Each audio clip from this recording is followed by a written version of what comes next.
Who told you? Who told you? Who told you? Who told you? You what? God design, God design. What's the deal, boy, buddy? Good afternoon. We are live here with a very special episode. Today we locked in with Catch Dog Concepts, young, up and coming podcaster. He wants to interview exotic Boerboels, me, Jordan Pittman. Y'all already know who I am. Y'all already know what's going on. We aim to arm you with information, give you some tools and some news that you can use, not only to arm yourself, but to use it as a shield to defend yourself. So, without further ado, we live. What's going on, family? Javier. Nothing much. Oh, it's Javier with a J. Javier, Yes, my sir. fault. Yes, sir. It's all good. Ain't the first time. Won't be the last either. What's up, though, man? Oh, no, man. Nothing. Glad to be here. Glad we finally connected and got to be able to talk about these dogs like we do all the time. And like you said, inform the people and bring the best information we can. Yeah, most definitely. So, and at this time, tell the people, give a little bit of people about your background. I was surprised when you told me you was only 18 years old, right? Yes, sir. Yeah. Yeah. So really, I started out. I've always been around dogs. I've had American Pit Bull Terrier, Presa Canario. I was 10 years old when I had actually owned a Presa Canario, which some would say is crazy. Which I think, like looking back now, knowing what I know, that was not the best thing for me at all. Why you say But that? I mean, just the breed, just handling the dog, knowing what the dog needs, what he requires throughout his life, as far as physically, mentally, even food wise, like how much he needs to be fed every day and how much he needs to be active, just different things like that that I didn't know at that time, which I know 10 times more than I knew before when he was alive when I owned him. Okay. Hey, Yes, and that's sir. good. I'm glad that you said that, because knowing is half the battle. And it's Yeah, not so much of what you do know. Hey, Auntie. And it's not so much of what you don't know that'll hurt you. It's not so much of what you know, it's what you don't know. right. So yeah, Yeah, that's what this platform, that's my aim and my ambition here is to inform and to right. be a place and a space for people, like I wish I would have had, somewhere to come Yeah, to and get valuable insight and information. We coming to you. You the interviewer and I'm just the interviewee. yeah. So you Well, just to finish off the first question you asked me, my Presa Canario, we had to put him down. His hips went out, and for some reason, I still don't know why, he wasn't picking up weight. Like I was feeding him meat, some different supplements to help him gain weight, and he wasn't coming to. So we eventually had to put him down, and of course, I was sad. So then I kind of dedicate my channel to him just to make sure I'm informed better on how to care for my dog and some things to do and to know when it comes to my dog, so I can avoid as many problems as I can once I get into dogs and once I possibly start breeding. okay? Yes, sir. But to kick off our interview, how'd you get into dogs? I mean, what was your first experience? A relative? Well, no, I got into dogs because as a young boy, I just liked dogs. Well, my cousin was crazy about dogs. I got a couple cousins that was crazy about dogs. And my very first dog was a golden retriever chow chow mix. Okay. And I used to just like look at dogs walking to school. I used to go past a certain route to look at dogs at people's backyards. And I just it seemed like I had a connection to the dog. Yeah. And Chow Chow mixes, not to cut you off, I'm sorry. But them Chow go Chow ahead. mixes was common back then. Like my uncle owned a Chow Chow Labrador mix. I don't I don't know if it was like that's what everybody was doing back then or what, but I've heard a few And it Chow Chow wasn't mixes. intentional. This happened because my neighbor, a friend of mine, he had came. He had a golden retriever. The next door dog was a chow chow, When his dog went in Yeah, heat, he had a female, and then they made it when she right, went in heat, and then they was giving the puppies away. Me and my cousin went by there, knocked on the door. Nobody came to the door. The dog, so we just grabbed us a dog. So right. later on, we were supposed to go to the powerhouse, which is like an arcade game for my dude's birthday. And my mom dropped us off, and she was telling the story about the dog when she, that we had got a dog for the free. Gotcha. And they was like, well, we was missing a dog. We didn't know, I didn't even know that y'all had a dog. And then my cousin took the dog home. One of my older cousins was like, oh, we can sell this dog. It's a golden retriever. These go for this much money and da da da da da da like that. And they had dogs already. My aunt found out how we came up on the dog, and she like, oh no, this dog got to go back. Yeah, So they was trying to return the dog, and my mom fell in love with the dog when it was just too cute to give back. got you. So we kept the dog, and then it ended up being a neighborhood dog. So that's kind of where my feelings and thoughts about dogs kind of arrived. Right. And this dog was a neighborhood dog. Like when I say a neighborhood dog, he was everybody's dog. His name was Bear. We let the dog outside. He never had a leash. He never had a collar, and he was just go walk himself. If we went outside, he went outside.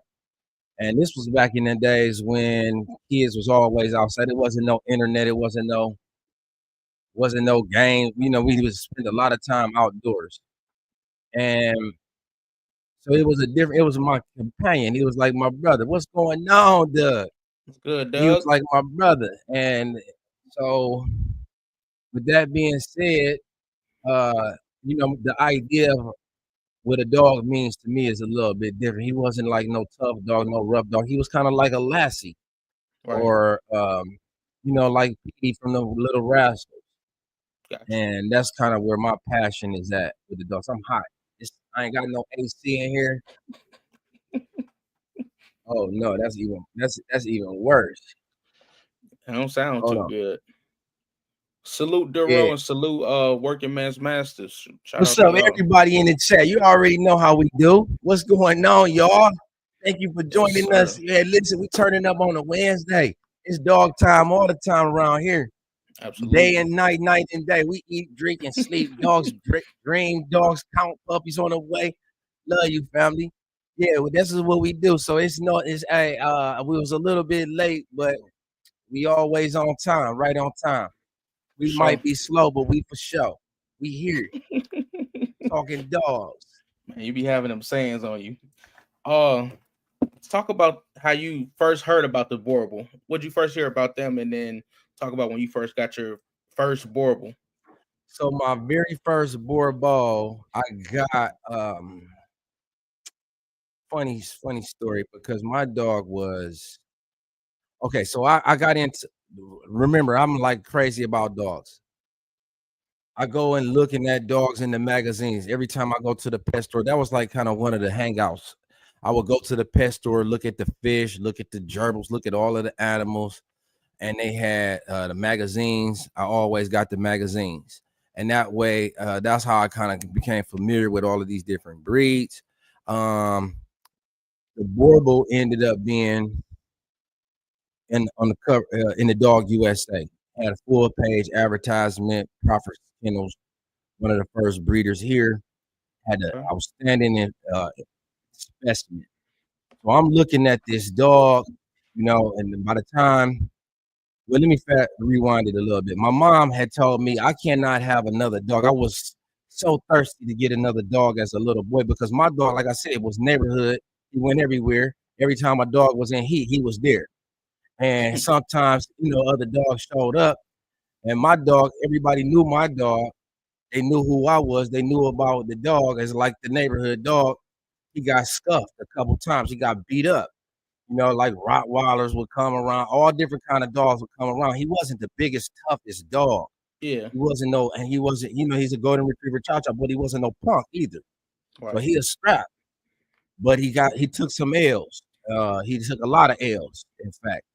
But this is not so much about the losses that don't make you so much tough as can you take the punishment and keep on going. And it never stopped him from being a dog. Right. So I got tired of my dog getting beat up. My cousins was into the pit bulls and the Rottweilers, bulldogs in fact. And so I wanted to get another dog, and my mom was like, "No." Right. And I'm the type of person I get what I want. It's no reason I didn't understand why I can't have another dog. I tried to Yeah. sneak a dog in my room, and I did everything that I could do to get a dog. Right. My mom finds out. She like, look, when you get grown and on your own, you can get as many dogs as you want. You can buy your own house, you have your own, however you want it. When you get grown and on your own, but as in the meantime, you're staying here and you ain't getting no another dog. We already got a dog. They didn't want him.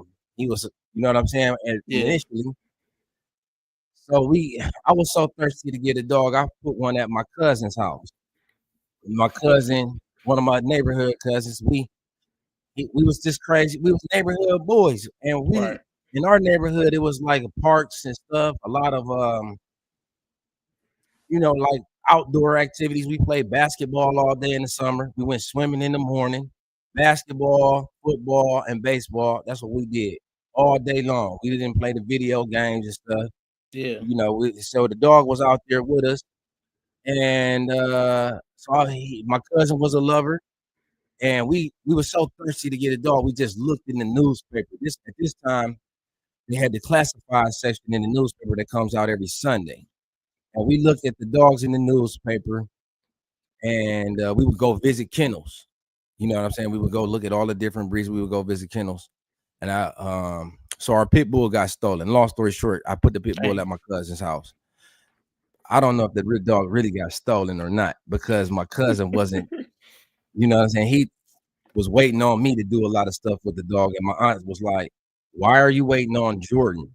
Like who is Jordan? This is your dog." You know what I'm saying? But it was really like our dog. Right. So I needed a dog that was tough like a pit bull, but I didn't want one that could get stolen. Right. And in school, I just sat up and I looked at dogs, and they had this website called the Molosser World, and it was an exploration of all of these different dog breeds. And I was familiar with the Corso, and I ended up getting the Corso because that was available. But I got onto the Boerboel because of the Dog USA magazine. And it was like a Okay. classified for breeders that went into all of the um, pet stores and stuff, and it was just a Yeah. directory of dog breeds. And so I got the Dog USA, and as when I finally became grown and on my own, I did exactly what I intended to do. I had a dog in my house, and I didn't even have a bed in the house. Me and the Wow. dog was down in the basement with a futon. I didn't have no TV. I didn't have nothing but me, the dog, the newspaper, and we was cool. And the Corso was just a bit much. It was kind of aggressive. It was it was a little bit too turned up for me. Yeah. Just she was going across the street.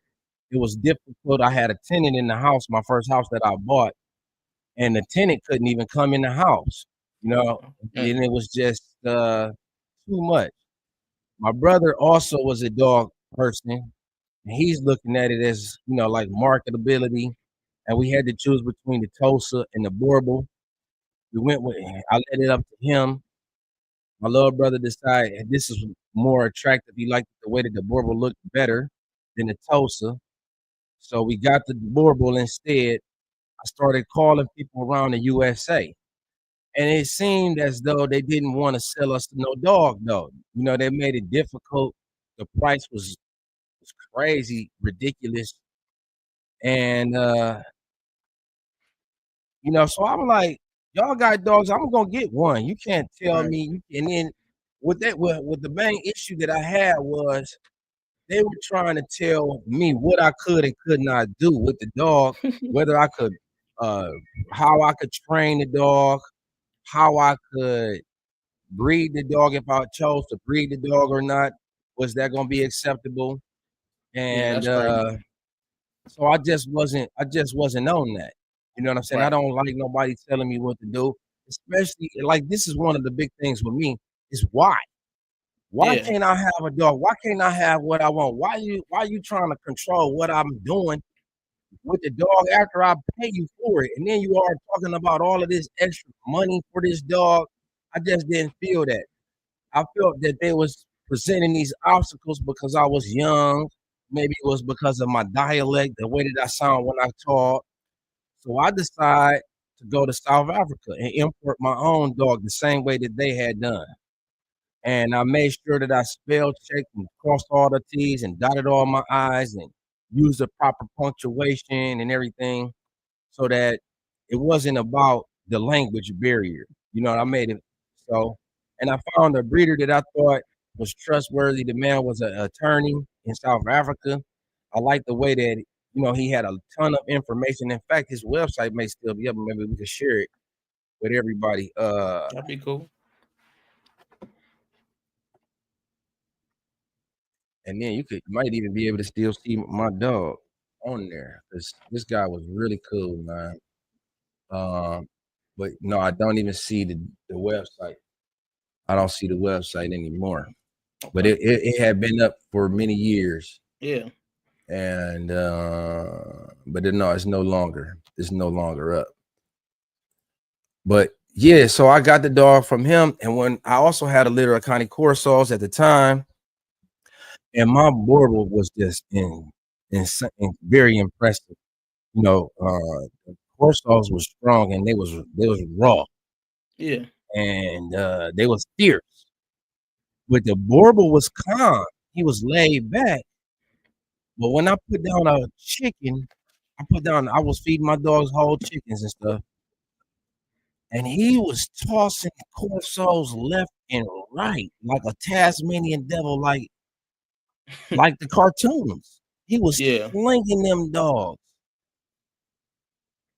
What's going on, What's up, family? Joe? Yo, Ski. So he's slinging corsos left and right. I'm like, whoa, okay, this Yeah. my kind of dog right here. He was Right. powerful. He was very impressive. He was beautiful. And from that point, I decided this is gonna be the breed for us. This is the breed for me. For sure. Okay. So what was your first Boerboel like? What were some ways you could compare them to the ones from now to back then? Well, it's a very, very comparable. For the first 10 years, I read exclusively those lines, and him as a featured dog. His name was Pluto. You can see him in some of my videos. Yeah. He was only 103 pounds, 103 to 106, but Oh, okay. he He was the was a lighter, second. lighter Boerboel. Yeah, but we wouldn't have known if I hadn't have told Right. you. Just based off the appearance, you'd have thought that I could have said he was 150, 160 pounds, but I like to keep it I like to keep it factual. He was Right. 103 to 106, but he was ripped Yeah. and he was capable. He was functional. I took the dog. He was the second dog to ever accomplish the second Boerboel to ever accomplish the Schutzhund AD, which is a Okay. measure Explain of what that is. you say what? Explain what that is The if you Schutzhund AD is yeah. okay. So with Schutzhund, that's how they qualify working shepherds. That is Okay. how uh it's a breeding suitability test. Right.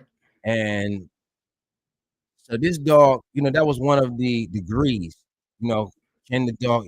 They have all of these different qualities and quantifications. Yeah. Uh, it has a portion of bite work, portion of protection, a portion of obedience. So I went and got the Schutzhund AD because my ambition was purely athletics. So it's a 12-mile endurance test. The dog has to run 12 miles in one day and Mm. do it in 6 miles. Then you do 5 miles, and then you do 3 miles, 6, 5, it's 6, 4, and 3, or something like that. 6 miles, 5 miles, or 4 miles and 3 miles, something like that. I can't remember the exact, but it's a 12-mile endurance test, and they give you like 4 hours to complete the task.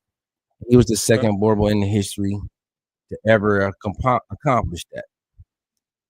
And I really, to this day, shoot for dogs that can run because I'm trying to Yeah. put this physique on my dog. I think that's a tribute to the dog's health. I think that's a tribute to the dog's uh, stamina and abilities. Can your dog run a certain distance? And that was, if his heart is healthy or if it's not healthy, he won't be able to accomplish that task. It's Yeah. a measure of his cardiovascular, it's a measure of his circulatory system. All of these things should be functioning at a suitable capacity in order for you to complete that task.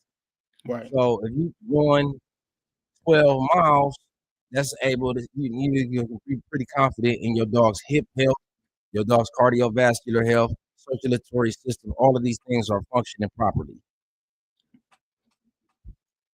So that's why I ended up with that's why I went with the Shut Sun AD. Okay. All right. Yeah, and then Nice. it's also on my YouTube. The day that we accomplished that, that was very significant for us because it was people saying, well, when I presented my Boerboel to the Boerboel community, I had a lot of people like trying to pick us apart. They wanted to know, well, what makes your Boerboel breed worthy? What makes your Boerboel breed a bull? What is it going to add to the breed? What is it going to contribute to the positive, to making the breed better? Right. So that was important to me.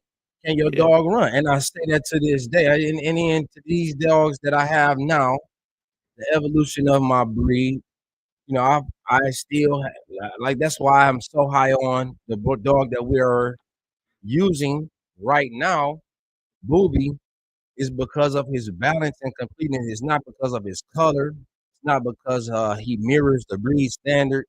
I feel that he is really coming along in terms of the evolution of the exotic line. He's 163 pounds, so that's the size is up, and he's able to complete uh, 5 miles at a clip, and he Right. still has great wind. He's not like gassed out, and then it's like his heart is getting ready to explode. And he's like a triple great grandson of Pluto, 5 or 6 time grandson of my original dog that I bred. So I think that shout out to Pluto, mad respect for his contribution to the exotic line and to the Boerboel breed as well. Not only was he stunningly beautiful, but he was capable of performing tasks.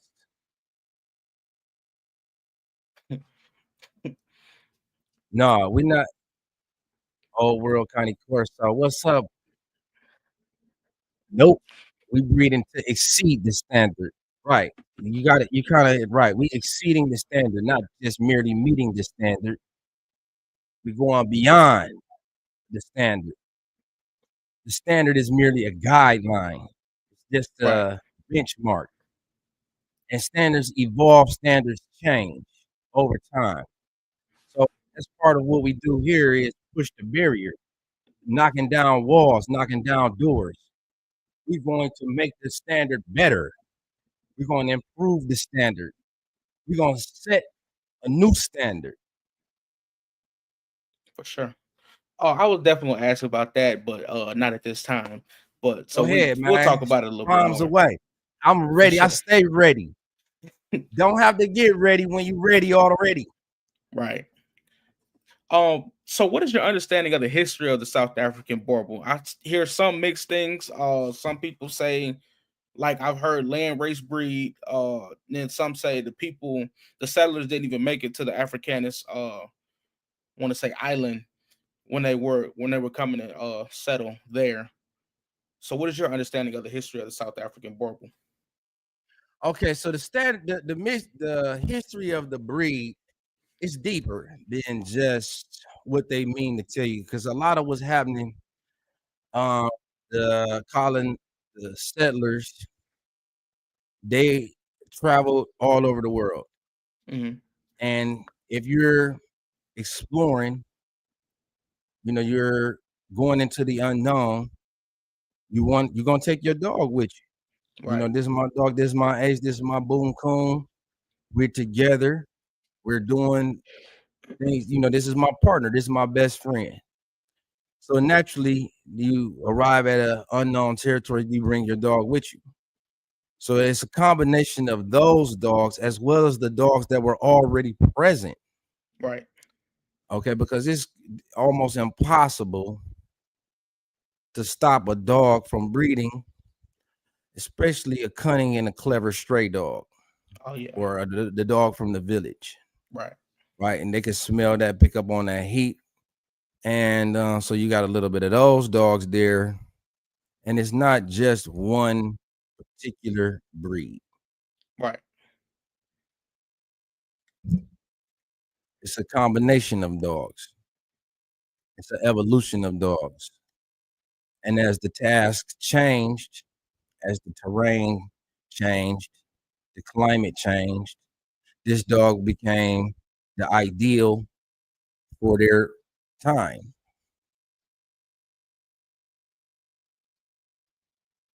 Okay. Uh, so have you seen any differences in the Boerboel from the past till now? Yeah. Okay, talk about some of the differences in the breed. So what I mean, it's just like a lot of these breeds that become standardized, that Right. become popular, that become trending. We tend to put a high value on aesthetics. Bigger is better, and that's just surface level. We don't get deep into the dog's value. We're trying to measure a dog based off of our visual appearance. A lot of it have to do with chest beating and chest thumping. And what's happening is, we're not really measuring the dog's abilities or his performance. We're just looking at the dog, and so bigger is always better. I got a bigger engine, but the truth Yeah. is, bigger is not all. It's a completeness. It has a lot to do with the dog. It's so much more to the dog than just the size. Right. So, we are very visual people, and we live in this life of leisure where we don't have to. The dog doesn't really have to have a job. Right. Now, I'll give you the perfect example. I had someone call me today, and they was speaking about how big the dog was, and that is not the ultimate measure of a dog's ability. This dude is trolling. Why don't you join us? How you feel about that? I'm finna I think this is to focus on me and you and me interviewing you. I don't think we should give him the platform to come on here and do that because that's okay, not what there, we're that's here to do cool. tonight. Cause he Yes, really, sir. yeah, I like the questions. I like the Because we can challenge. go viral. We could We we can can go go viral. viral at any time. You know what I'm Yeah, saying? but I'm that's not what always we're here to ready. do. Right. Hey, what's up, baby? Jordan outside. Um. What's up? Pardon me one moment. Okay.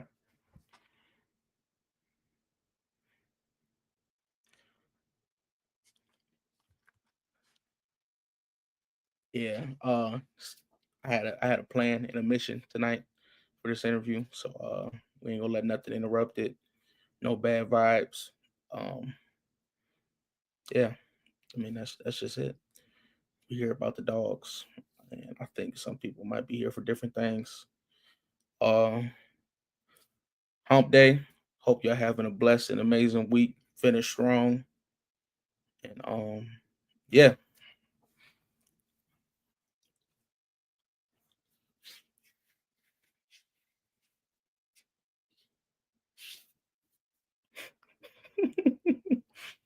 I had a feeling. Yeah, they looking for but yeah, I got my children here also. But yeah, No, man, you know what? I kind of like the idea of a challenge, and I like to break it down.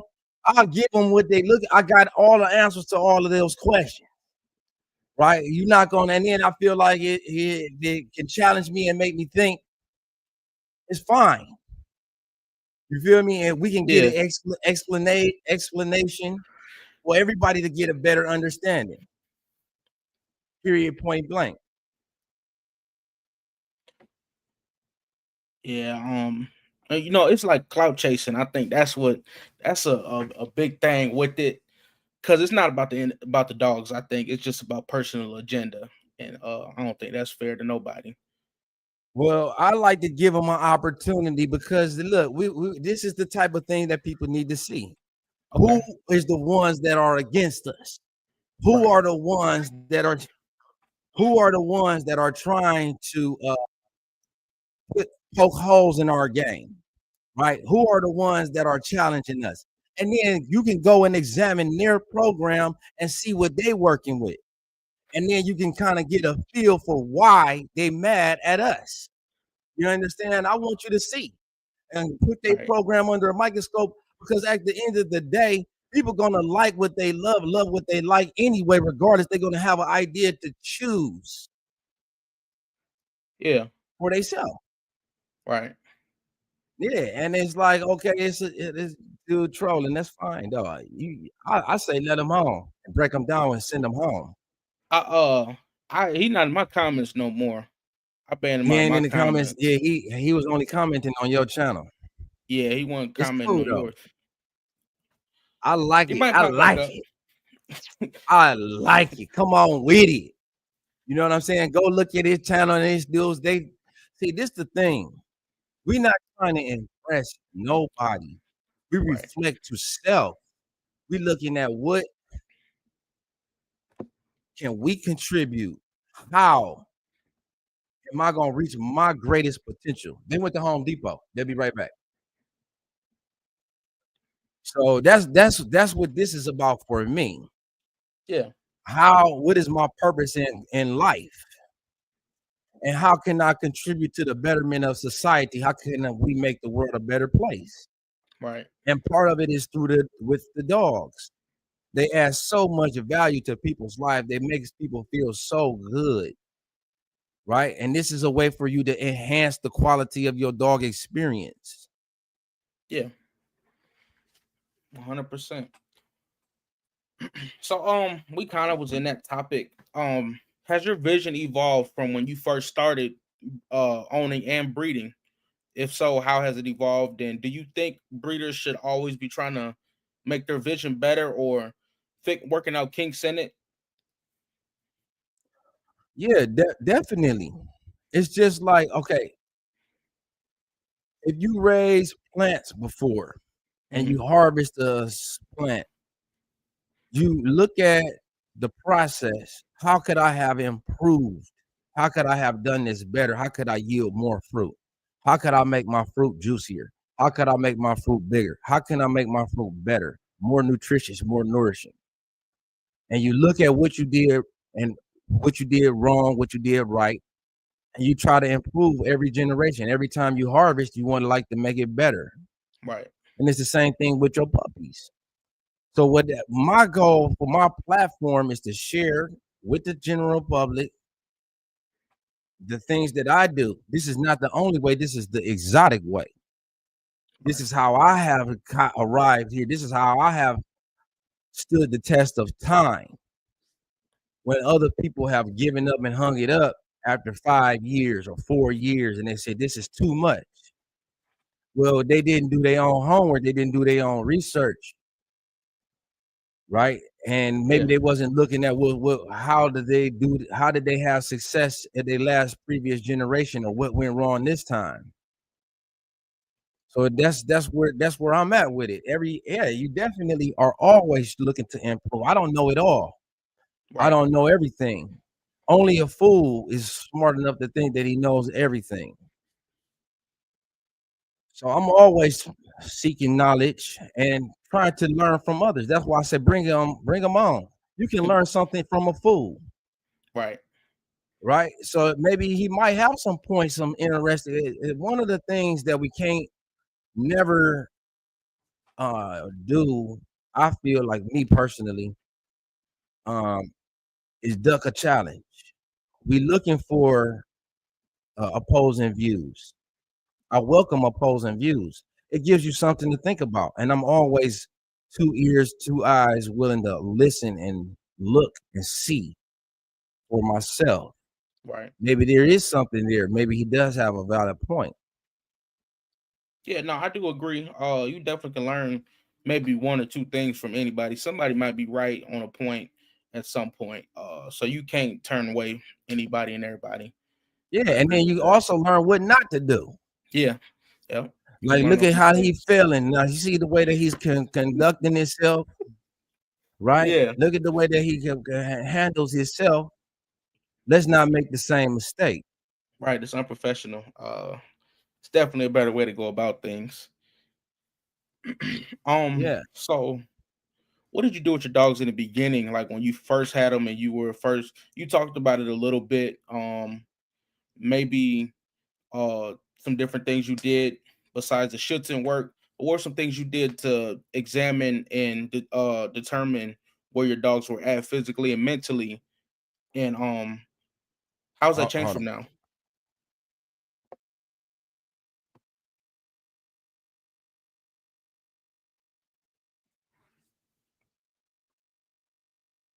Yeah, my fault. What'd you say now? You all good.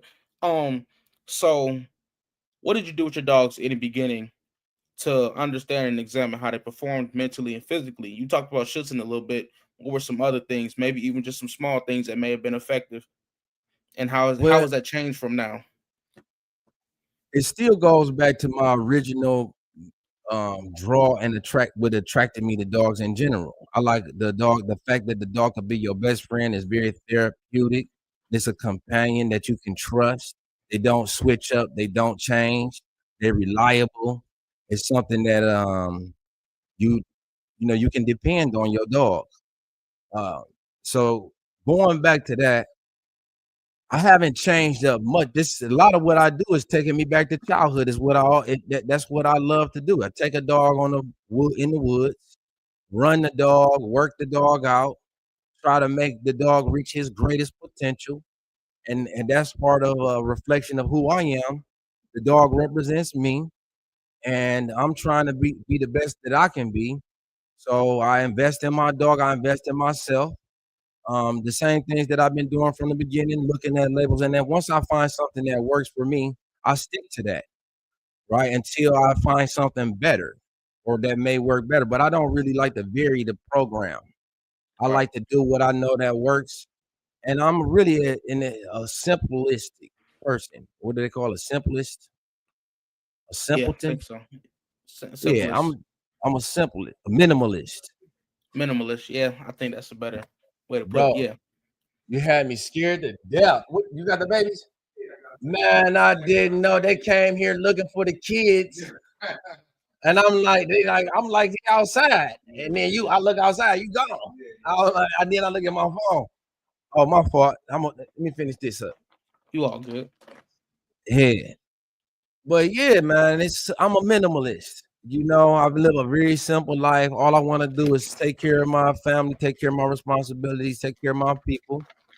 And that's how I've always been. Like I feel like I'm a servant, like I owe Yeah. the world something. I've been very blessed in advance and I'm trying to give back. And the dogs bring so much value to people's lives. It can't be misunderstood. And I feel like I hold the dog up high, like it's very sacred to me. It's like they just have done so much for me. I feel indebted to the dog, and I want to make sure that I do them right and do them justice, and make sure that people understand the greatest value that a dog have is not as simply as in the size of the dog. They got so much more. It's not about how strong or how does he bite or whatever or nothing like that. Right. It's about the therapeutic, man. That coming home to somebody looking forward to seeing me every single day, no matter how long it could be. I could go outside and come back in 5 minutes, and the dog is happy to see me, and that Yeah. picks me up, and that gives me a reason to continue. If I'm feeling down, the other one day, it was not long ago, and I was out, and I was like, didn't know what I was gonna do next. And one thing that I gotta always do, take my dog for a walk. And I went to the field and I was feeling all alone, man. And the dog just came up to me and rested her head on my lap, and this was like, it's gonna be all right. Yeah. You know what I'm saying? And we all can use that sometimes. We all can. That Absolutely. all help us out. Somebody to help you. It's not even a being. It's an entity. Yeah. Yeah, that it And hits different. yeah, and I promise, man, that it gave me. It's like the dog let me know she's like, Dad, I got you. You know what I'm saying? And Yeah. it really picked me up, man, and it helped me. I didn't know what I was gonna do. You know what I'm saying? Yeah. That's what's up. So what's your thoughts on breeders and people? Because first let me say this. We don't see a lot of people doing protection work with the South African Boerboel. There are some, of course, but it's some people that say they rely strictly on the dog's genetics to guard and protect their property or estate or home. What are your thoughts on that? Well, you got to remember that this is a mastiff breed, Right. and so a mastiff in general has got guardian instincts, Yeah. especially when they bred properly and appropriately. All of that protection work, that's to me a tribute to those instinctual protection, defensive abilities. But today's modern society, we're not going to war, and I'm not raising police dogs. Yeah. I'm not looking for a dog to go in and bite somebody and hold them down until I put the cuffs on them. Right. So that's why I don't get off involved into that protection work. A dog like this is not a shepherd, an 80-pound shepherd. Hmm. Yeah, it's It's a a hundred. real Yeah. powerful dog that Right. is capable of defense. And if the situation calls for it, it's going to do what it's supposed to do. Ideal dog for me is a deflective dog, a deterrent. I'm not really into the protection sports. I mean, I feel like that's fine if that's what you do. Right. And if you want to measure your dog, compare it, and that's your aim and goal. But it's overkill. You see people coming in and out. My daughter came in, my dude came in and out. I got a dog in there with puppies right now. Hmm. You haven't heard her make a sound. Yeah. No, I ain't heard Like nothing. you didn't hear no whole bunch of barking, growling, or nothing like that. My dude is not, he's standing here, he's not at risk. He handled the dog when he came, he put the dog up, he fed the dog and stuff like that. And I feel that that's ideal. Right. His daughter came in, my daughter came in, they take the dog outside. The dog don't take off running across the street, and it's not a threat to my neighbors. That's ideal. And then, but it is a situation though. Just yesterday though, the same. I have a helper that comes by. We work together, and for whatever reason, I have to put the dog outside. Mm. When he comes over. But it's the energy though. Me and Right. bro, I call him twin. We got to say like a vibration. We operate on a higher frequency. But my dude is like he's a good dude. He got a great heart, but he could be questionable character at sometimes. Yeah. And I think the dogs always make sure that he understands, like, bro, if you try anything, I'm going to get you. I will hit you. Yeah. And I think that's ideal situation though. You know, so he's wary and he's cautious. You know what I'm saying? He doesn't try nothing. And he can't come in when I'm not here. Right. And so that's good. I don't Yeah, for think that sure. it much more than that is required for me. And I'm just a Yeah. normal average Joe, regular guy, hardworking, coming home, trying to take care of my responsibilities, pay some bills. That's ideal. Yeah, and I want my stuff to be here when I get back. Absolutely. I mean, You know I what I don't think that's too mean? much to ask for. Right. I work hard for Yeah. my stuff. I want it to be here when I get back. Right. So, Man, did it's you just my perform? fault. Did you do protection work with your dogs at some point? I heard that, but I wasn't sure. No, I mean, Okay. so okay, I had a course. Okay, my first dog, like I said, was the Corso. And my Yeah. cousin, my uncle came over. They had Rottweilers and Dobermans. Hold on, let me check on my dog. Okay.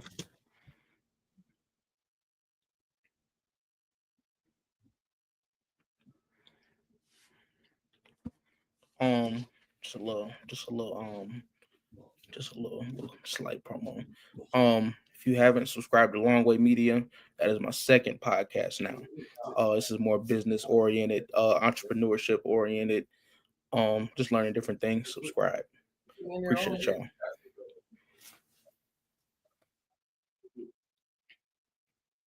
Okay. Yeah, but what's happening though? My cousins and them came over Mm-hmm. and they agitated the dog, right? Yeah. They would do, they had already experienced training dogs. They agitated my Corso. I never put a sleeve out or nothing, but this dog was biting, right? She Yeah. was extremely protective. And so I didn't feel, I'm like, man, this is too much. My Right. dog bit 13 people, man. 13 people. I That's had crazy. all kind of, yeah, man. I had a situation where I had to rush a lady to the hospital. I had to talk her out from going into the hospital. You know what I'm saying? Because if once she goes in there, they're gonna want to know where the dog was, whose house was it that the dog bit. And I had, yeah, we did. Oh, yeah, that was, but the lady, it was just too much. It was too high risk of a situation. Yeah. You know what I'm saying? I had to. I'm like, listen. She like, call the police. I'm like, what? We call the police? Oh no, I ain't call for what? She like, I need an ambulance. I'm like, okay, wait. I'll take you to the hospital. You know what I'm saying? And then all the way we getting there, I'm like, listen, okay, we gotta rehearse. That wasn't my dog. You don't know that was a stray dog. Okay, I don't Yeah. have nothing, and I'm begging the lady. Listen, I don't have anything. Please don't make sure that we get this understood. Yeah, no, you got it straight, right? Joker was a working dog. Joker was one of them ones that we did it. Then it ended up being bad for Joku though. It ended up costing them because nobody could come around Joku. Nobody could handle Joku. I couldn't rehome Joku, and Oh I sent him man. out to the country. But long story short, it's too risky in the liability. I live in the city. I live in an urban Yeah. environment. I live around school. You know what I'm saying? I have people walking past all the time. Things happen. Dogs get off out the yard. And if the dog has been trained to giving the green light to bite, and you've taught it how to rip someone's arm off, Right. right? That's basically Yeah. what you're teaching it, how to And like drag you said, someone this down. is a bigger dog, so it can really do some severe damage to a person. Yeah, and it's highly equipped to deal with animals, threats. It's Yeah. highly equipped. It's not Right. like going to play. It's intense No. and it's ferocious when they turn on. But we have did the Joker did do the protection work, and he ended up being like a one person owner. You know what I'm saying? We can never really trust him 100%, and that Mm. is a liability. It's a liability. Yeah, Excuse of me, yeah. course. So yeah, I had placed Joku with someone. They couldn't feed him. Hey. Yeah, but definitely he was I mean, so I don't think that that's 100% necessary, but and I'm not. That's just for me. Right. That's It's just different for strokes me, for and different I'm not folks. saying what Yeah. works for me is gonna work for everybody across the board. Right. You got some people that's living in war zones. They might Yeah. you know what I'm saying, be needing a dog to go to war with them. Yeah. You know what I'm saying? But from my experience and then from what I know of history, we not living in medieval times anymore. Where we Right. suiting up and jumping on horses, armed with swords, and headed into battle. You know what I'm saying? Right. It's not like King James times in Roman, where we need dogs of Rome, where we need dogs of war. Right. You feel me? We need stable family companions and protectors. That's what I Yeah. believe is ideal. We need a dog that is deterring anyone that's looking for an easy score. Right. Take yourself to work because this is a job. It's gonna be a job. If you try to come over here to score easy, you're Oh gonna yeah, have a lot to work to do. It's risky. It's gonna be risky for because sure. not only is you gonna got to deal with the dog, you're gonna have to deal with everybody else that sees and hears, and then me behind the dog. I only had one situation recently, ever really in the history, where my dog, my Boerboel, had to bite someone, and Mm. that's a sign of the times how bad it's just getting. You know what I'm saying, in my city. Right. With Oh the man. drugs and all of that. Right. That's not the first time I've heard some people say, like, with it's another breed of dog, Neapolitan Mastiff. People say they shouldn't do protection training at all because they're hard headed and they will begin to like to bite, or they will just bite because they like to do it, or they've like caught an affection for it, so they'll bite anything at any time. So I have heard that before with the another breed, Molosser breed. Yeah, it turns the dogs up and give the dog a green light. It makes the dog feel like, yeah, this is all right. Dad is accepting of this type of behavior. Right. And I'm gonna go ahead and I'm gonna do what I need to do because I've been trained this way. And I know that this makes dad happy because at the end of the day, the dog is picking up on the senses, the adrenaline, and all of these different things, and they kind of Right. get it releases pheromones, and it makes them feel good. And then, have you ever been in a contest and then came out a victorious? Yeah. Yeah. It's fulfilling and it Right. makes you feel good. I won. I did Yeah. success. I came. I conquered. I achieved something, and then you feel like accomplished. Yeah. I did what I came to do. I won, and I don't want the dog to feel like that from biting on people. Right. Yeah. Once That's again, it's not. a I want you to liability. know. Don't do that, dude. Don't Right. because you're gonna put us all at risk. You know what I'm saying? Potentially. Now, I did have one of my cousins went over to my other cousin's house, and she thinking he got the dog trained. He trying to be tough, and he want everybody to know he got a bad dog and all of this. He's a smaller guy, and the dog, my cousin, they having a little barbecue. You know what I'm saying? Yeah, don't be careful. And they laughing and joking and drinking and kicking it. You know what I'm saying? See, I ain't into all of that. Yeah. And they in the backyard, and then so she goes swing past the dog, and then the dog hits her, bam, Oh one man. time. And this dog, he had already trained it. My cousin went the same one that agitated is his uncle went over there and trained the dog to do a little bit of the same thing. And he turned them how they did. This how you get them going. This how you get them protective and all of this. And then the dog shakes my cousin up $80,000 worth of medical expenses. Oh She had to man. get skin grafted off of her foot or something. You know what I'm saying? She had to get a skin graft off of her. She had to get some kind of skin graft. Wow. You know what I'm saying? Went to the Yeah. hospital and she's still marked up for life behind that. Yeah. Yes, baby.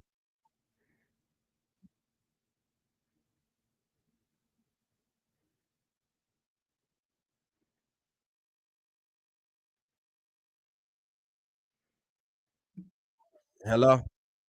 My fault, Okay. bro. You I all got the good. baby over here checking on the Um. puppies and stuff. So when breeding, which traits are like highly important to you? Temperament, Stru- lineage, and size. Out of those, which ones are important, and what do you look for in each one of those? Temperament.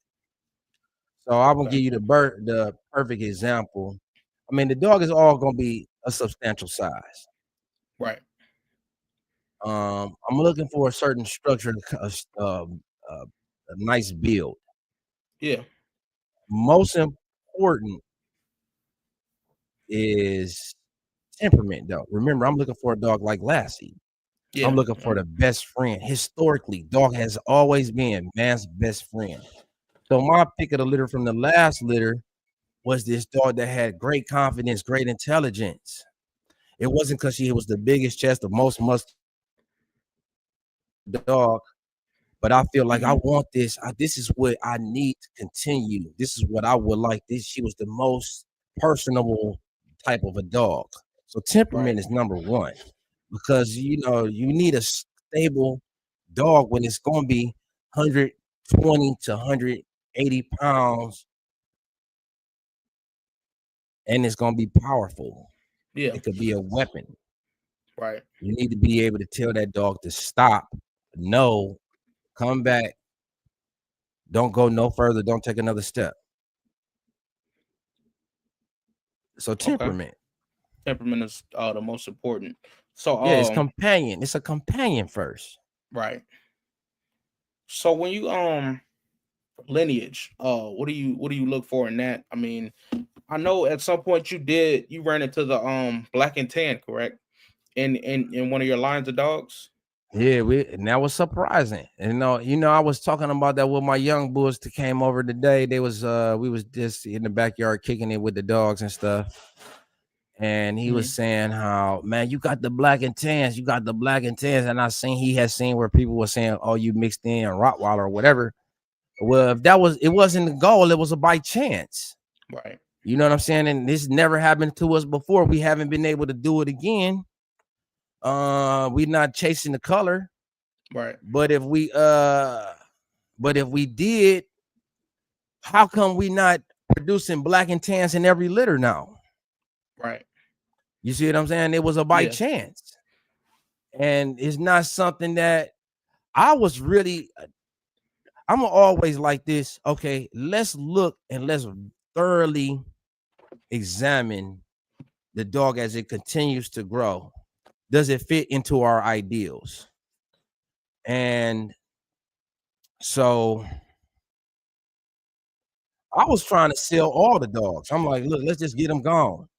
And they had some defects. There was one of them had a birth defect, and the other ones, some of them have 5 toes on the back. I don't like that. That's Mm. how Simba is. But my friend, like, man, look, y'all, and you got to be willing to trust other people. You can't always be set and like my way is the only way. And that's why I'm definitely repeating that again. Right. So I'm open to counter opinions. Everybody don't have to agree with me. I'm open to that, opposing opinions because we can learn something from even a fool if it ain't nothing but Right. what not to do. So he decided to keep the dog. So I entertained. Go ahead, man. Keep the dog. And Simba ends up being a phenomenal specimen, not only because he's a black and tan dog, because the way that he's structurally built, his sound. He did get on my nerves the other day. We had a bunch of dogs in heat, and he was going crazy over here, waking me up at 4 o'clock in the morning, howling and stuff. But he's a great dog. And he's a better than his father. He's not as exaggerated. He's not as extremely wrinkled. He's not, yes, Auntie know what I'm talking about. He's not over exaggerated. He's not extremely overdone. Balto was heavily wrinkled, massive bone. Um, he left something to be desired in terms of dominance and his temperament. Simba has those features. He's a little bit more assertive than Balto was. Balto was kind of like non-confrontational. Yeah. And I like a dog, hey man, I don't like a dog that let another dog hump on or dominate. Right. You feel me? So, and then I got some videos where Balto was he's not confrontational. He's just like a cool dude, man. He ain't looking for no smoke unless it's about some food. Yeah. So I didn't, he left something to be desired, but he was a phenomenal show dog, man. Everywhere you go, you can pop out with Balto anywhere.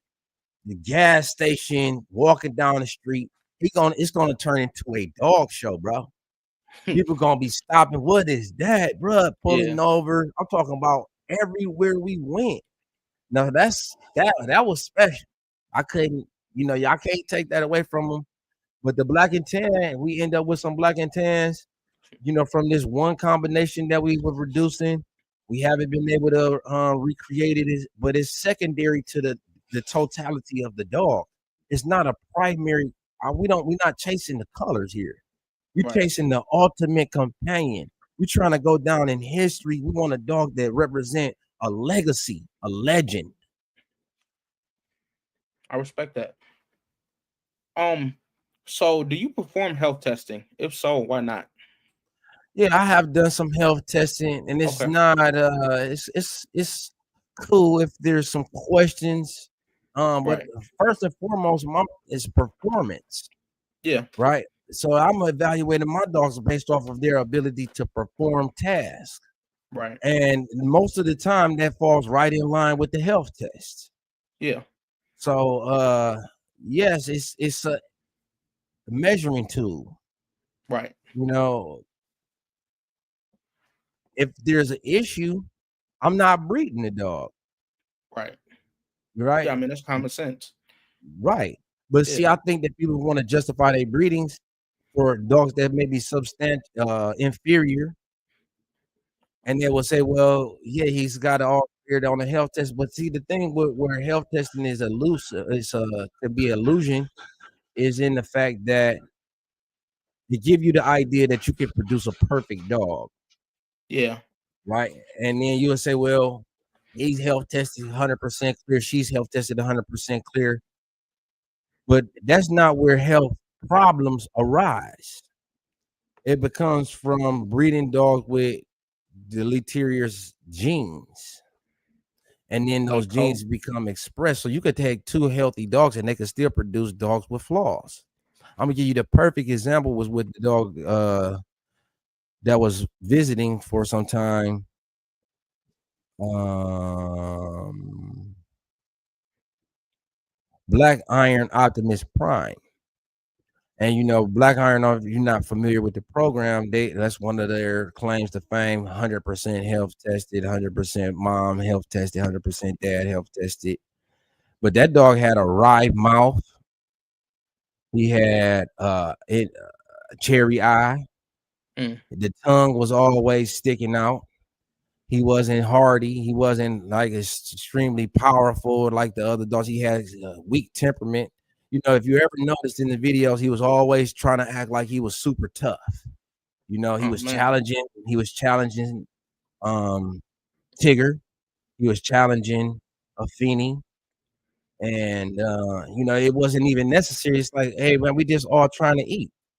Right. That's how the kind of temperament that they took, and they was submissive to him. And so but the point that I'm making is, even though the dog was completely health tested, the mom and the dad, they still have produced genetic defects. Right. Now, how do you explain that? The problem is what I keep on talking about in this breed. With this breed, we come from a very small sampling of dogs, 72. And that particular breeder doesn't use, like the black dogs, doesn't use the uh, like a lot of variety. They heavy on the inbreeding and line breeding and whatnot. And so you got some health issues that's arising there. And they recently made a motion for the inclusion of the dilute dog. That's why we say we pushing the standard to new levels. Standards evolve, standards change. They recently made a motion that's going to be voted on whether we're going to start including diluted dogs into the SAPS breed standard. And the dilute is an offset of the black gene. So it's like a recessive of the black gene. The dilute are the blue dogs. That's another Mm-hmm. word that they use to describe the color of the blue dog. And there it goes. So now they moving towards that, because I think what's happening is they're realizing, hey, this is a flawed system. Right. Okay. Joe said respectfully, ask Jordan what happens when you add a whole new breed and its problems genetically. Well, you don't want, if you're going to add a new breed, you don't want to have one with problems. That's what I would Right. think. And that's a hypothetical question. So I would imagine if you add a new breed and it has problems, you're going to get some of those dogs in the litter is going to have problems. Those are the ones that you're going to want to cull or not use, include in the breeding program or the breeding and the gene pool. You're going to want to go for the healthy specimens, the ones that have the desired traits, the ones that don't have the issues. Okay. Okay. So you got to Um. think about like some breeds that they use. Remember, a lot of these breeds is born out of purpose and function, Yeah. ability to perform a task,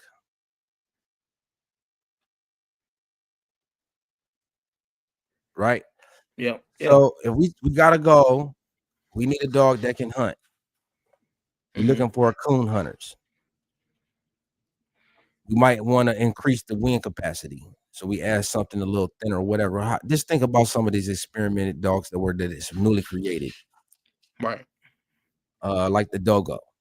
Mm-hmm.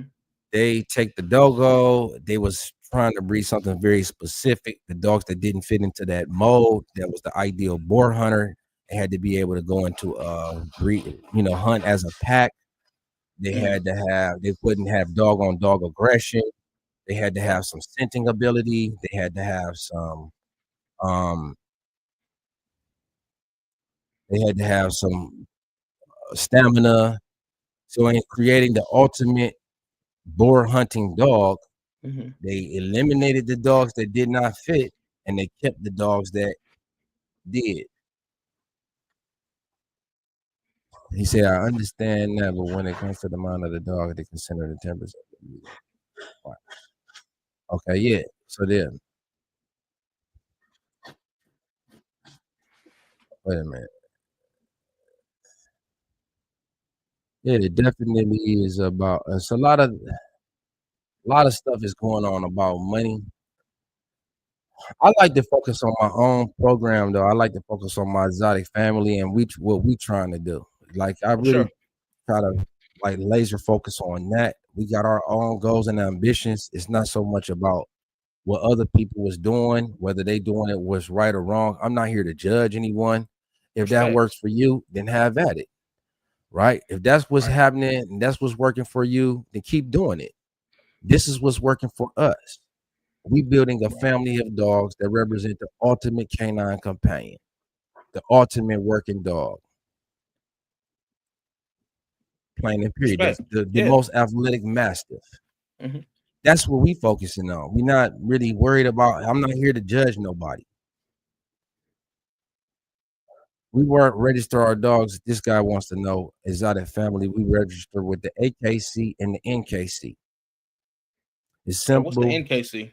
The National Kennel Club. Okay. I had an issue. So the National Kennel Club, they host a bulldog show here in Ohio, Youngstown, every year. And I went there. I was excited. The bulldogs, I mean, they working dogs, bulldogs, very comparable to the Boerboel. I have my own little flyers there. My mentors takes me down there. They in Youngstown. And he like, man, go ahead. I'm like, you ain't coming with me. We get there to this dog show. We talking about it all the way to get there. He's breeding of Corsos. He like, you'll see. So he go ahead on. He didn't want to walk with me. You know what I'm saying? And I'm Yeah. excited, man. I look for the good. Right. And I'm passing out my little flyers and stuff. I'm like 24, 23, 25 or something like that. I'm passing out my flyers and stuff, and I'm like reading the energy. I done dealt with so many people. I done like had a lot of transactions, and they like some people wouldn't even take my flyers. You know what I'm saying? I just wanted them to see my dog, man. I'm just wanting them. Right. I'm like, hey, check this out. You know what I'm saying? It's like a bulldog. And man, I walked around and passed all my stuff, and then on the way back, I was seeing my flyers on the ground. You know what Wow. I'm saying? And it kind of like hit me some kind of way. My mentor was like, see, you know, when I got back to the truck and I got back to him, he was kind of like chuckling. He was tickled a little bit. Like, what's Yeah. wrong? What's wrong? They hurt your little villains. I Hey. told you. Them people don't care nothing about you. Your dog, your little dog. They don't want to see that. They don't want to see that. They got their dogs already. What you think they won't buy a dog from you? Right. Who is you? I'm like, yeah, you're right. I guess you're right. You was right. So I left a chip on my shoulder. I'm like, okay, I'll show them. So I start registering with the NKC. It makes it simple. I'm not like I'm saying, I'm not looking to be accepted by the judge. I'm not looking to be accepted by other breeders. Right. I'm doing my own thing. I'm standing on my own merit. I'm doing what I believe is right, regardless of how somebody else feels. I refer to myself, and I believe in what I believe in. I believe in Yeah. me.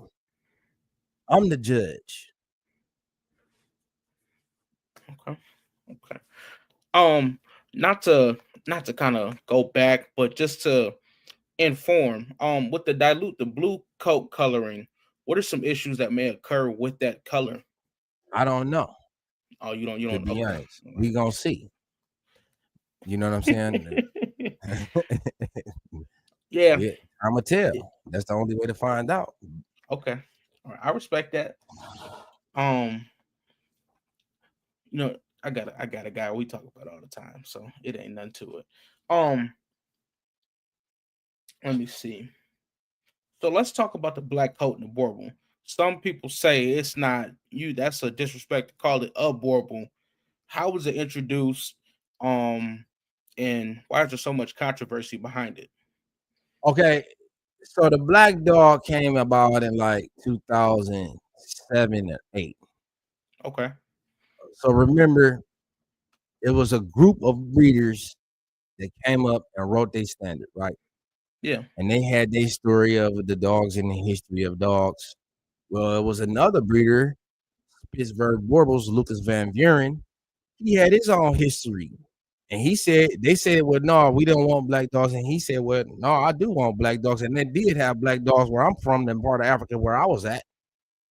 And he wrote a story on his website. And then he was able to manipulate the system. However, he did it is, you know, they said that it was a lot of palms being greased. Originally, they started in, so people here, some people did not have black dogs. Some Yeah. people was getting the black dogs, and it was like, well, they're not going to be registered. They're not going to be accepted. The first way that they started manipulating the system was by calling the black dog an ultra brindle. So if they say that if a black dog has one brown hair, it's technically not a black, it's an ultra brindle. Mm. Right? Yeah. So it was the manipulation there. And some of the Americans, when they did that, when they altered the standard, the Constitution, they went through the roof. There's like no way in history do we allow this. That's just something that you don't do. And I talked to the originator of the American Boerboel Club, the foundation, the person that started it, Pam Seffner from in Arizona, Castle Inu Boerboels. She seen I was active in the Boerboel community. She contacted me personally, invited me to the American Boerboel Club, and my dogs. She saw, recognized my bloodline, some of the same dogs, and that's one of the things with the Boerboel breed. All of the dogs come from the same dogs, Yeah. and she invited me to become a member of the American Boerboel Club, and then my dogs was initially part of the foundation stock of the American Kennel Club. So you have to have a parent institution, and then the parent institution is the one that green light dogs into the club for the American Kennel Club. It's like a system of checks and balances. And she had it dead set in her mind that we was being had. The South Africans was being loyal to their soil.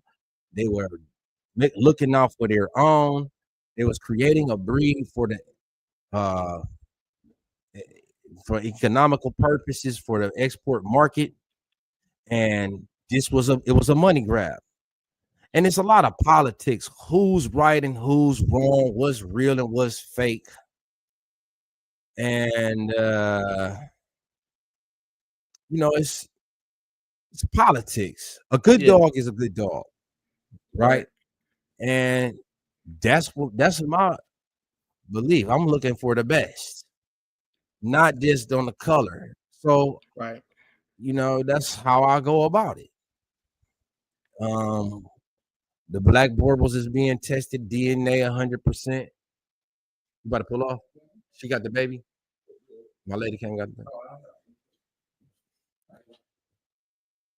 It's hot in here. I don't know where y'all at, but it's a heat wave. I'm finna Yeah, it's been I'm hot finna in Michigan. dehydrate. It's hot up in Man. Michigan, and I ain't got Yeah, no AC in here. oh man. Yeah, so that's kind of like the history on the black dog. And some people he set off a firestorm, and the ones that did not have the black dogs were like, "Oh no, they fake, they crossbred." But all dogs is crossbred. All dogs came from mixing dogs. It's not. That's my personal opinion. That's my belief. That's what my research tells me. Yeah. It's like I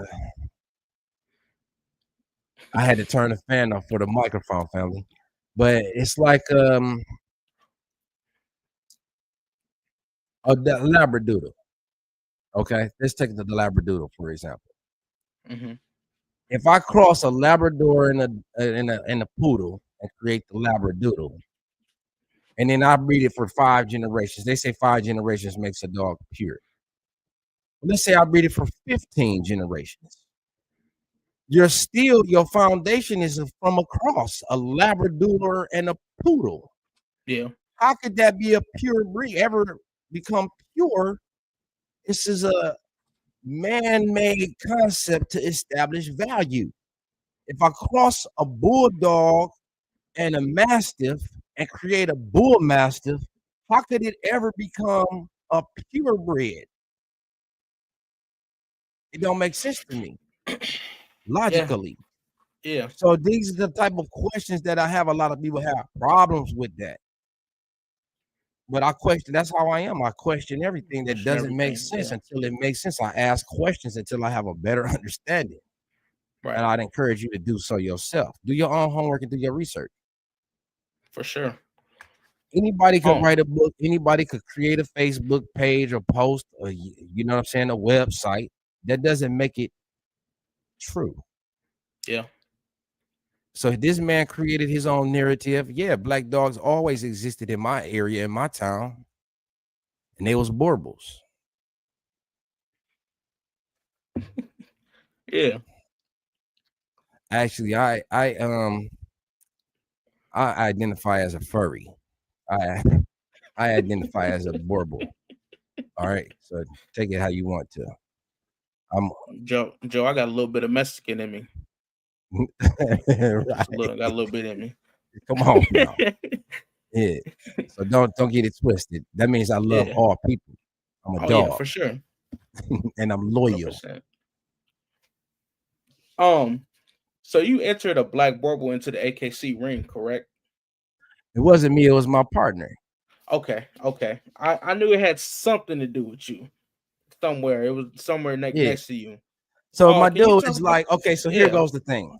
My dude got the dog. He like, man, listen, I want to go to the AKC. I want to go to the AKC. So go ahead. Oh, your Hold on. camera Let cut me off. let me Joe said he identified if as a that's white woman. if that's what he want to do, hey, we not gonna question it. We're gonna let him have it. He could be that. Yeah. I'm You, Joe. we not. I'm Brazilian. Me no black puppy. Me no black.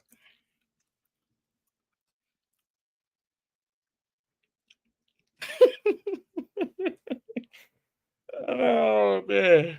Y'all hilarious. I like me an 800. I'm close. Yeah, that's your preference if that's how you want to be.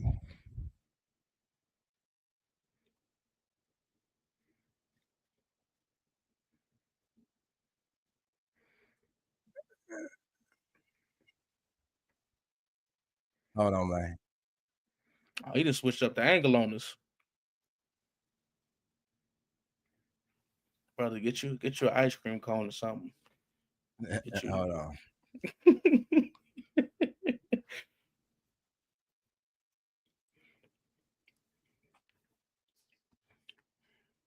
Y'all put some. Y'all Why put a does it cup of ice matter? water. Why did? Oh, you talking about what Joe said? Yeah, I don't understand what difference does it make. I am who I am, Yeah, regardless. right, You trying to put a label on me again? These titles they don't exist in my world, right? I'm judging you off how you treat me, right. how you treat your dogs. That's what's important to me. Doesn't matter. That's irrelevant. I don't see what difference does it really make whether he Right. identifies as a woman or a furry or a cat. What difference does that make? Yeah, it Honestly, don't make no difference. Yeah, I mean, logically, yeah. Like how you said. I mean, it's how you are, how you treat your dogs, how you treat other people. That's what matters. I mean, yeah. But we was talking about the your friend that had entered the black Boerboel into the AKC ring. yeah. So my dude is excited, right? Mm-hmm. Enthusiastic, and he doesn't understand. Hey, I'm gonna take my dog to the AKC. I said, go ahead, man, do it. Yeah. I'm not the one. I'm not telling nobody you what you can and cannot do, because I don't believe it's nothing that you cannot do. You could do anything you put your mind to. So he takes, and then I know for a fact he takes good care of his dog. It's an experience for him. He's gonna take his daughter there. I encourage him to go. He signs up. He like, hey man, they sign me up. He pays his money, and he was able to get in. Yeah. Right. So here comes the show. He gets there. He enters the dog as a Boerboel.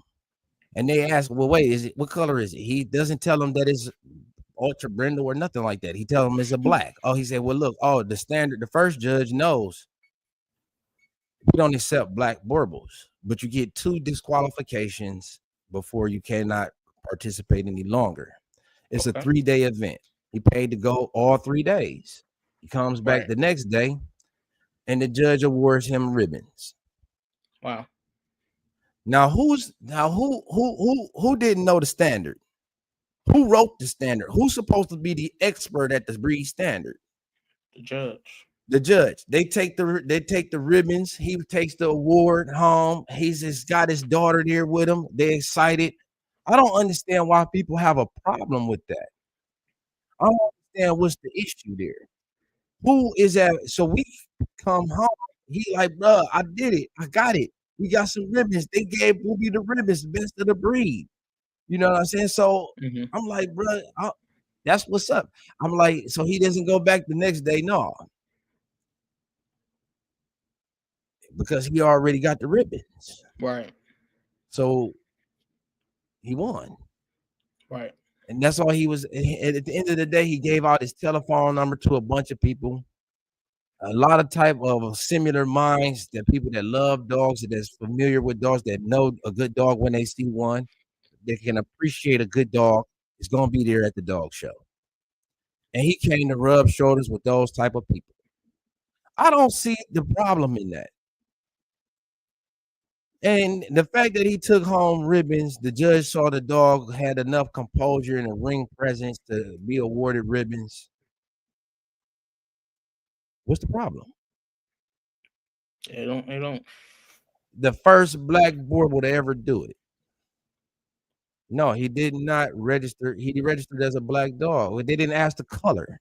Whatever it was, they allowed it in there, and he took his money. This is Dogs Dig Raw.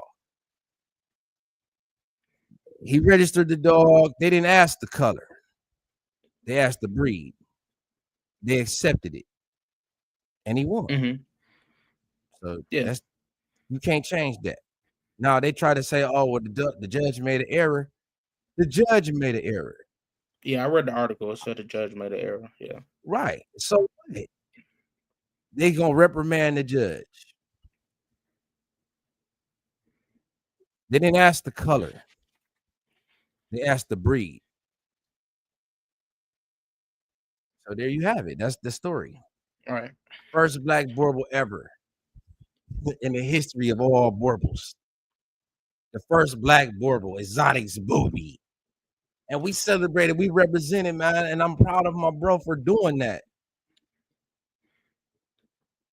I mean, shout And I out to don't him. care Yeah. who don't like it. I don't care who try to take it away from us. The fact remains, the picture is the evidence. The proof is in the pudding. We won. We came and we won. The judge saw fit. He wasn't acting buck wild. Let me show the picture, as a matter of fact. I Okay, just show the love people. to do this, man. I love to do this. I love to, because it's the truth. First black Boerboel to ever get ribbons in the history of the breed in the AKC. Hold on, let me see. So, no matter how you slice it, no matter what you try to say or to whatever that, however they try to discredit it, the fact remains the same. Hold on, I'm about to post him up. All right, bet.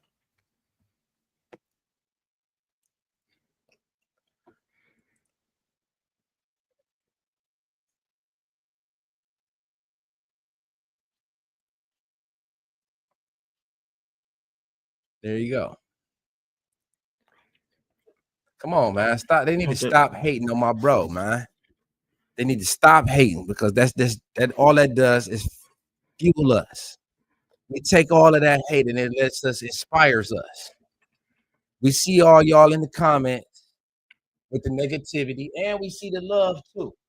It's The good. love, that's who we do it for, right? Come on, man. Look at the dog. Why is you hate? Why they hating on bruh and his dog? You see, he very proud of his dog. He worked hard with his dog. Boopy is a good representative of the breed, regardless of the color. So there you go. It's definitely a good looking dog. Shout out to him. Right. What difference does the color make?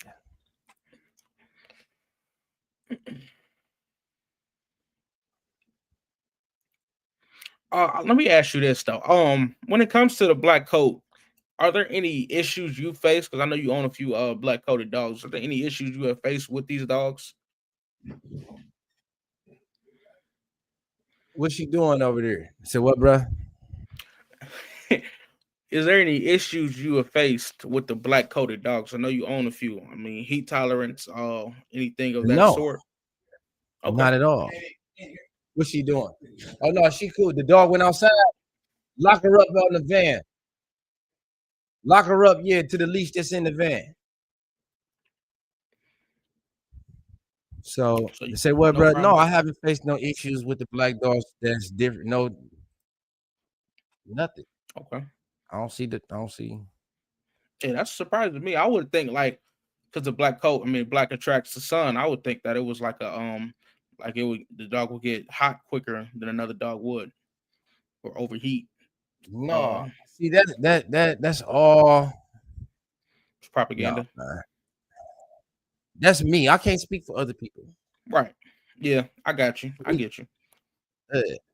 But I mean, I'm asking Do you I for need your to go get experience, though. this dude is saying I'm not registered with the AKC? Do I need to go get my registrations to show? I mean, And he's then saying let's just throw this up there. okay. Don't matter.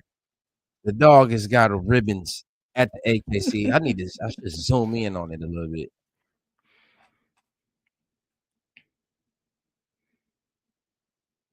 The black dogs is in KC. Didn't I say it? Okay, I'm not gonna keep going back and forth. If you'd like to join us and we can have a debate, I'm gonna post the link, and then you can pop on, show your face, and then we can look at your dog. But I ain't gonna keep going back and forth with you in the comment.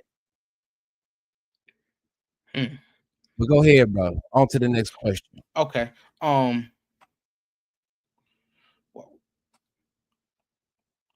So let's talk about the standards. So the comment you said about the standard of what was I saying? Of how so just explain standards. Do you follow somewhat of a standard when it comes to breeding? How do you The, perform your breeding actions? the standard is a guide, Hmm. right? So if you see a dog and somebody say, "Well, this is the dog," and then you don't see the dog never again, you don't have an idea of the dog. It just gives you a frame of reference. It's a guide. That's it.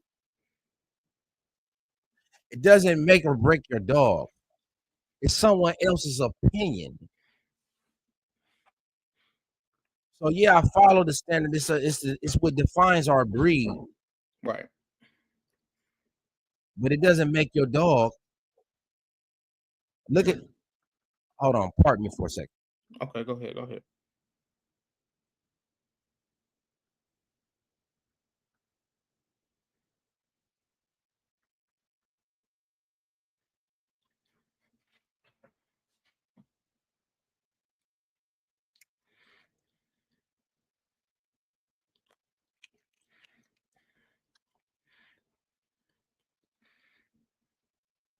Yeah, we got a construction project. We got a a big surprise coming soon, y'all.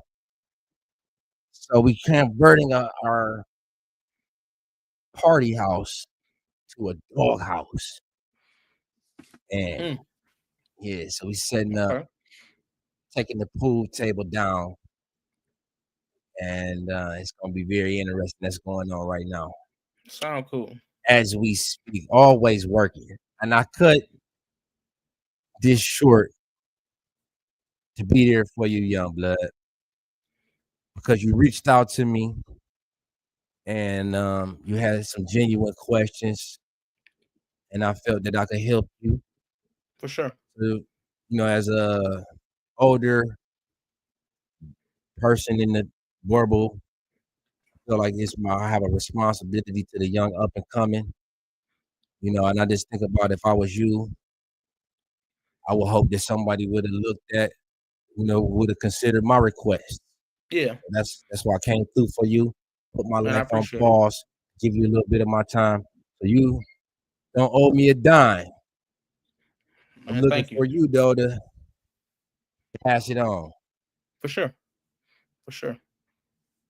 So so you said you want to cut it short for the night? No, no, I was just saying Oh, that's okay. I done Okay. already cut it Okay. short. What you talking Oh, about? okay. I thought you was giving a little closer. Okay. All Yeah, right. no, I'm just letting y'all know why I keep stopping and going on because Got you. Because I'm you hearing you bumping you and busy. grumbling. Like I said, okay. Yeah, we I working in the get you. back. It's always real work being done behind the scenes. I get you. Okay. So talk about the different phenotypes in the board. I'm familiar with them, but this is a great question. I think are they a recessive thing, or explain how they show up in the Okay, Boerboel? so this is my personal opinion with the dogs, Mm-hmm. right? With the Boerboels particular. Hold on one second. The Boerboel is a pack protector. If you look at the old videos in the farms with the actual working dogs, it was a bunch of dogs together working in tandem, working as a team. And Mm-hmm. you see tall ones, you see small ones, you see thin ones, you see wide ones, you see great varieties. And if you think about one breed that does it all, you're gonna have big and small, Yeah. right? You're gonna have because one dog cannot beat everything. Some dogs are going to be bigger and stronger. Some dogs are going to be taller and longer. Some dogs going to have more wind. Some dogs going to have more rumble. Right. We're talking about all these dogs on one farm. And that's where I think all of these varieties come in. If you look at a working breed of dog, you're going to have, if you look at working breeds in the totality of all working breeds, then there it goes. You're going to have a bunch of You're gonna have some are gonna be terrier type, some are gonna be hounds, some are gonna be mastiff, some are gonna be bulldogs. You Right. know, And each dog has a purpose. Each dog have a role. Each dog have a function. Each dog adds value to the team. Just like with a basketball squad, right? You got a center, you got a power forward, you got a small forward, you got a point guard, you got a shooting guard, and different anatomical features lend to abilities. My goal as an exotic Boerboel breeder, leader of the exotic Boerboel family, is to have that once in a life, that phenom, the LeBron, the Michael Jordan, the greatest of Hmm. all time, one of that genetic that can do it all in one set, in one dog. And it's not 100% reality, because when a dog gets up and so it's not something that you're gonna have. You're looking for that phenomenal specimen. How often does the LeBron James come along? Right. Not every, Once like in a you said, once lifetime every, yeah, yeah. So that's what you looking for, the LeBron. in a dog. Yeah, I like that. Go your boy. We posted the link, so we're not going to entertain questions no more in the chat. You can just jump on the live since you want to be involved in the conversation. Okay, so this is I'm getting around to the end of my questions. Talk about how you came about the raw diet. Like when did you first start seeing it, and then talk about some of the research you've done and uh how it benefits a dog, especially the Boerboel. Okay, so my breeder who I got my dog from, I was reading his website. I had went. I was first of all, I looked for a very particular pairing. I wasn't just going for whatever dogs that he had. I wanted something very specific. He told me to check back with him in 6 months. So in that amount of time, I had to wait. I checked back in 6 months and finally put together a combination that I felt was going to be suitable for me. Put together a combination. So then I still had to wait for my dog to get put my money down. I still had to wait 8 weeks for the dog to get here, or 9, 10 weeks, or 12 weeks, whatever at that time. And I researched his website every day. My dog finally arrives. I had to go up to Detroit International Airport to get it. And I thought that I was doing great for my dogs, right? I was reading labels and stuff. And Hmm. he had this information about the barf diet. And that was my introduction to the raw diet. And then when my Boerboel walked out of that, when I first laid eyes, it was mind blowing. The volume, the muscling, the appearance, the, the evidence of health, everything was there. And this is what he was saying he fed his dogs, the barf diet. Yeah. And that began my journey. Okay. Okay. So when did you like feel like, okay, we're gonna start? When did you start wanting to produce raw food for dogs? And talk about some Well, of the process with that. I never I mean I seen the benefits that it had for my breeding program, for my dogs, the benefits, and I just wanted to share it. Like, so if I find out something good, and I know you my friend, I'm gonna come back to you. I'm gonna be like, bruh, Javier, you need this what you want, bruh. Yeah. Look what he's doing for me. Look what he's doing for my dog. And then you're gonna see for yourself too. And then you're gonna be like, man, well, let me try some. And then Yeah. I give you some. And then it start working for you. And so this has been the secret to my success for 15. It took me 2 years to find out how to get it. Okay. And after all of that time, it's been invaluable asset to my breeding program, and I just want to share with others. What working for me, and then I hope that what goes around comes around. So I will hope that somebody would do that for me also. Right. Instead of hide the information, we need to get in because I don't look at you as a competition, right? Right. I want hard worker, and my work is gonna stand for itself. I'm gonna work hard for myself. I'm gonna do the best that I can do, and the evidence is gonna be a result of my hard work. So if you work hard too, and we both work hard, and we one trying to outdo another, or I'm working against myself, trying to be a better person than I was yesterday. And if I could just do a little bit more than I did yesterday, uh, then it's gonna be better. Yeah. A little bit better is better. And I just want to hope that someone will share, or I just try to be the type of person that I hope I'll run into. Right. So everybody that I come across that get involved with dogs, I let them know what I got going on. Not that I know what's best for them, but this is what's best for me. And the proof is in the pudding. It's evidenced by my productions and my dogs. I let my dogs talk. And Okay. now, that's what we're. And now everybody is getting into the raw, but we've been doing raw. If you could, it's in the videos. Hold on, we gotta.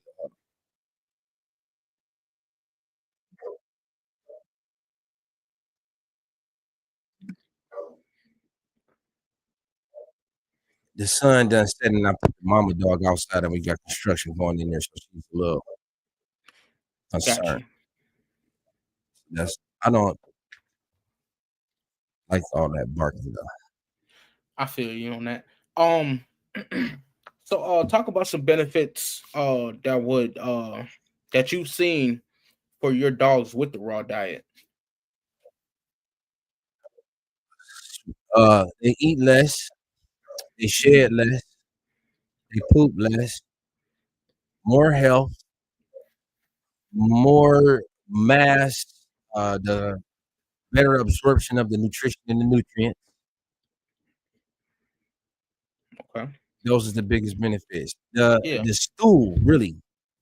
So all dog men gonna clean up some poop. Right. And I don't want to have mountains. And I like it to be tight, very firm. Easier to grab. Yeah. Yeah. Got you. Okay.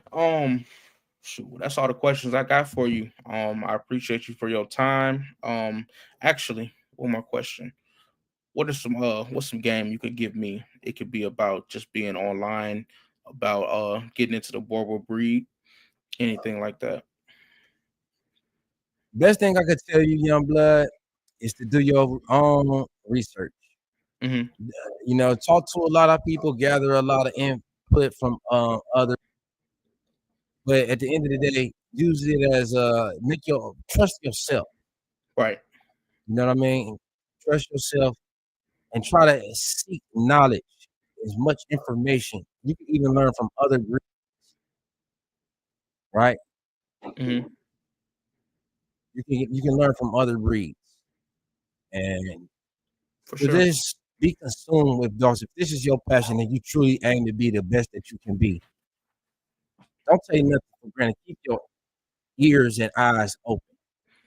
Okay. Always be willing to learn, looking to learn, and never act like you know it all. Never feel like you have enough information. Right. You know what I'm saying? I got a lot of books and stuff. Like look, I'm gonna show you. I like to learn from people like this is how to be your dog's best friend. This book right here, and this is by the monks of New Ski. They raise dogs, Okay. and train dogs and breed dogs, and they got some valuable insight. I like Caesar Milan. Let me see what else I got here. But yeah, get you some books, man. Get you some books, and just try to read and stay off of the YouTube and Instagram and Facebook. That's the best I can Yeah. tell. Yeah. Ain't the first time I heard that. Yeah, stay off of that, man. For sure. Get you Oh, some books and get into them books. indeed. Okay. Oh, well, this was another episode of Catch Dog Concepts. with Exotic Boerboels Jordan Pittman. Shout out to him for doing the interview with me. Tomorrow, 12 o'clock noon, we have another interview with Dog Life, Dallas Fort Worth. Let's continue to better our minds and dogs. Appreciate you. Exotic Boerboels Familia. My board buddies. Thank you for joining. I hope that y'all liked it, what we had to offer. I know it was just me and Javier, but you know, it was real. It was from the heart. We came to just to share and talk some dog talk. I enjoyed the conversation, brother. I really appreciate you. I wish you the best on your journey. If there's anything that I could do to help you, hit me up. You know, you got my number. You did your homework. You found me. I'm not hard to find.